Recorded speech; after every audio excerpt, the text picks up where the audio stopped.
Hi, welcome to యూఐటీవీ. నిజంగా జాతకాలు పనిచేస్తాయా?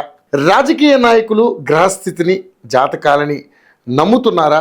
గ్రహాల గమనం కలిసి వచ్చిన వారికే రాజకీయాలు కలిసి వస్తున్నాయా అన్న చర్చ రాజకీయాల్లో వినిపిస్తుంది. ఇటీవల రాజకీయాల్లోకి సినీ హీరోలు ఎందుకు ఎంట్రీ ఇస్తున్నారు?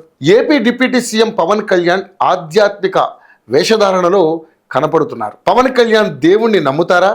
జాతకాలని బలంగా నమ్మేవారు ఏ మేరకు రాజకీయాల్లో ఫలితాలు సాధిస్తారు అన్న ఆసక్తికర చర్చ ఎందుకు నెలకొంటుందో ఈ వీడియోలో తెలుసుకుందాం. ఒకప్పుడు నేటి భారతం, సితారా, 20వ శతాబ్దం, బావా భావమరిది వంటి అనేక సాంఘిక కుటుంబ కథా చిత్రాల్లో నటించి ఎన్నో విజయాలు అందుకుని ప్రేక్షకుల మెప్పు పొందారు నటుడు సుమన్. ఇటీవల నటుడు సుమన్ ఏపీ రాజకీయాలు, తమిళ రాజకీయాలు, దేశంలో ఎన్డీఏ గవర్నమెంట్ తీసుకున్న నిర్ణయాల గురించి ఆయన అభిప్రాయాన్ని తెలియజేశారు. ఇటీవల ఒక మీడియా ప్రతినిధితో మాట్లాడిన సీనియర్ నటుడు హీరో సుమన్ మాట్లాడుతూ తాను దేవుళ్ళని, గ్రహాల గమనాన్ని బలంగా నమ్ముతానని తెలిపారు.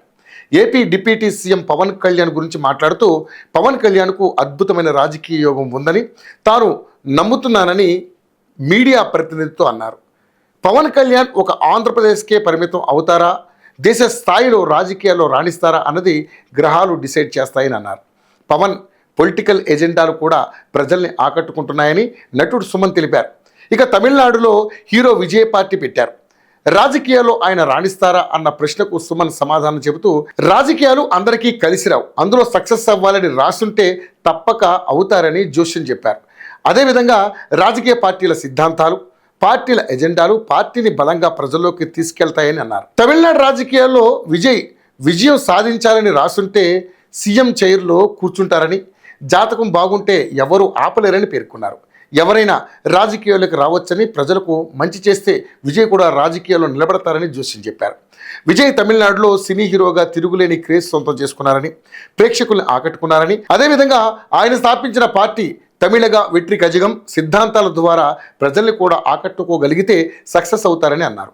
ఏపీలో చంద్రబాబు అడ్మినిస్ట్రేషన్ బాగుందని, గత ప్రభుత్వంలో గాడి తప్పిన రాష్ట్రాన్ని చక్కదిద్దే పనుల్లో బాబు బిజీగా ఉన్నారని, చంద్రబాబు నేతృత్వంలో రాష్ట్రం అన్నీ కూడా సమస్యల్ని అధిగమించి అభివృద్ధిలో దూసుకెళ్తుందన్న ఆశాభావాన్ని నటుడు సుమన్ వ్యక్తం చేశారు.